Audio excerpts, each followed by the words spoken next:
Hi everyone, welcome back to Your Health Your Way. I'm Kurt. And I'm Lisa. Happy Mardi Gras in New Orleans, everybody. Today we want to take a moment to discuss a little bit about acid to alkaline balances. And there's been some level of debate about alkaline diet plans. One side, we've learned that alkalizing our bodies is paramount to disease prevention, for example. Yet there's another side that challenges that it doesn't really matter because the pH levels in our blood doesn't change anyways. Right, the pH level in the blood doesn't change. It stays at a 7.365, and there's homeostatic mechanisms in the body that keep it at that level, at that number. So what's the purpose of eating more alkaline foods then? Well, it makes it less stressful on the body to keep that 7.365 pH. Oh, okay. Now you mentioned pH balance. When we talk about balance in nutrition, it's often presented as a way of justifying the eat whatever we're craving way of thinking. We say, well, it's all about finding balance. Because we don't really often want to make the hard choices, or we don't want to own up to the notion that the way we eat might be the cause for some of our ailments. But a standard American diet is far and away from balanced. Oh, yeah. We've always learned that a truly balanced lifestyle is about 70% alkaline to about 30% acidic, which is to say that acidity is not all bad. It's too much acidity is when we start to get into trouble. So things like the standard American diet, stress, what have you, can start, pushing us down the wrong path. So talk a little bit about what happens when we consume primarily acidic foods. Well, I mentioned that the blood pH is maintained at the level that it is because of homeostasis. Now, to achieve homeostasis, the body has to do certain processes to do that. If we eat too much acidic foods, or if we expose ourselves to conditions that make our bodies acidic, then when there's too much acid to balance it out, what do you need? A buffer. Right. So the way that, for example, calcium is a buffer in our bodies. When we are too acidic, the body will take calcium from the bones, which is where it's mainly found, and put that out to help balance out the acidity.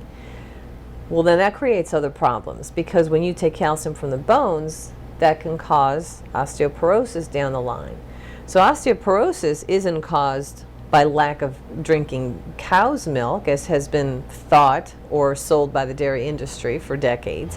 It's actually due to overly acidic conditions in the body, and then the body takes that calcium to buffer it. So if a person, say, they have had a lifetime of over-consuming soft drinks, sugar, animal products, grains, dairy products, medications, pharmaceuticals, those are the things that make the body acidic. Very true, very true. Now there's a belief that the stomach is acidic anyway, so why can't we just consume acidic foods? Well, the belief, and I had this belief too until I read otherwise, the belief has been that the stomach is a big vat of acid, just waiting for food to come in so it'll destroy it. But in reality, the stomach secretes acid, HCl or hydrochloric acid, when we eat.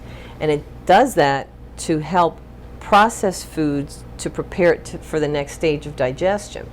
The problem comes in when we overproduce acid, because we're eating too much acidic foods, or overeating, period, and the body has to produce more acid to break it down. So to buffer that, the body has to overproduce sodium bicarbonate, thereby throwing the body in a different imbalance. And then if there's just too much acid for the body to handle and it has nowhere to go, it goes up. And what do we feel? We feel heartburn, reflux, regurgitation, that acid kind of heartburn. And excess acids are also stored in the fat tissue in the body. So what things create acidic conditions? Some of the things that create acidic conditions are things we can control, and some are not so much. For example, the air that we breathe can cause acidosis. So you can like move out into the country, but then that has its other practical factors that we need to consider.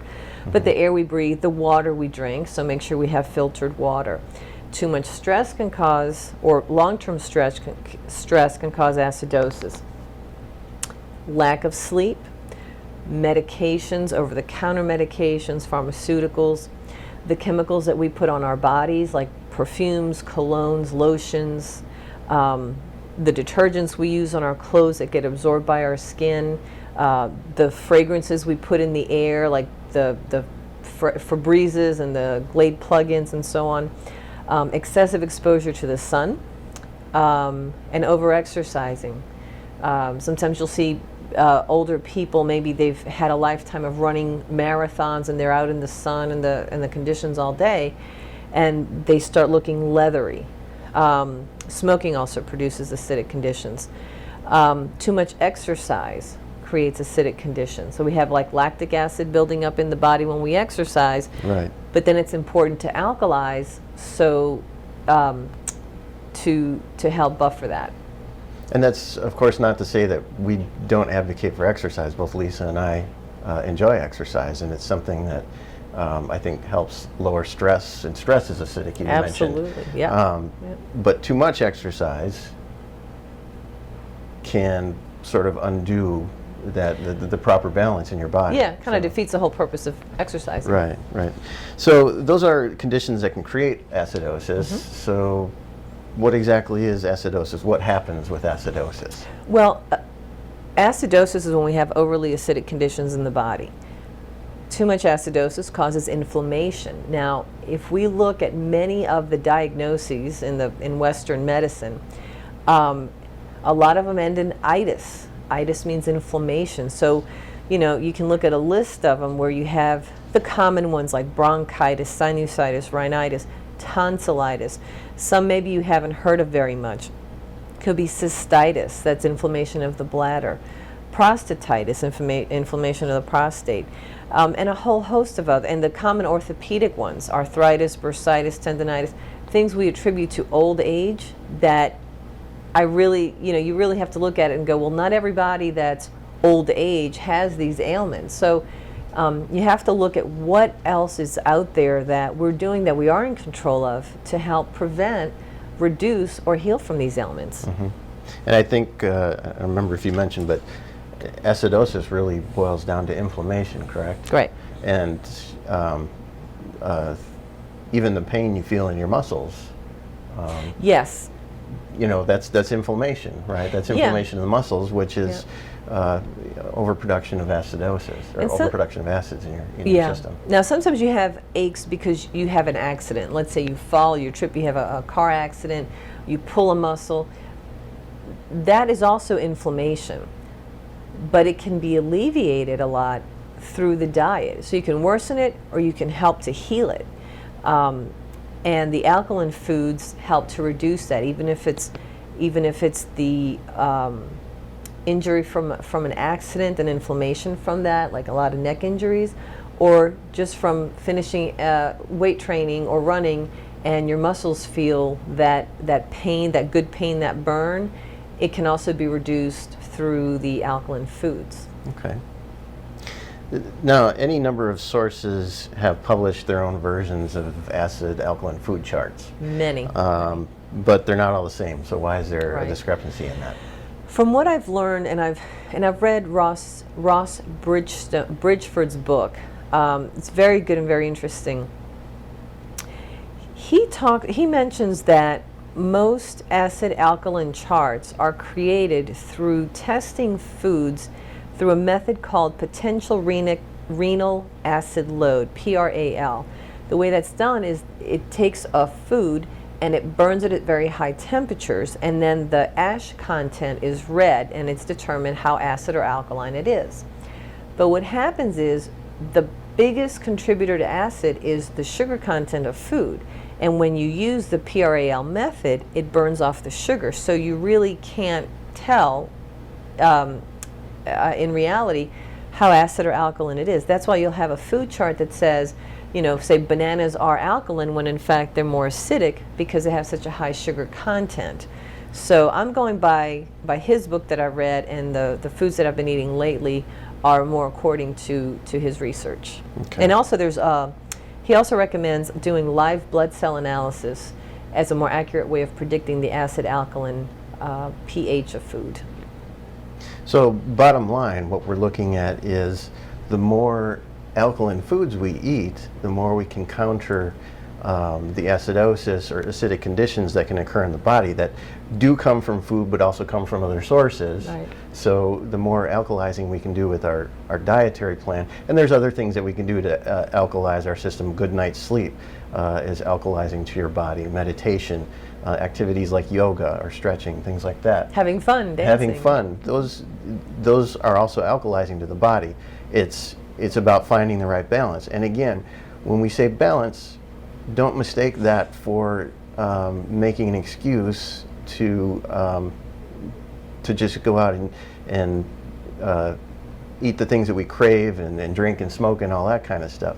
That's not really balance. We're talking about a 70% alkaline lifestyle to a 30% acidic lifestyle.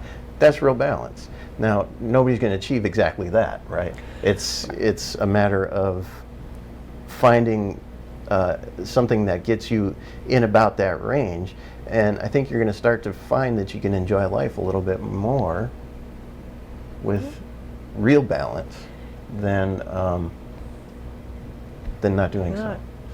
I think it's like driving a car on the highway. You don't just get in the car, set it at 60 and go. You have to change your speed. Sometimes you have to brake.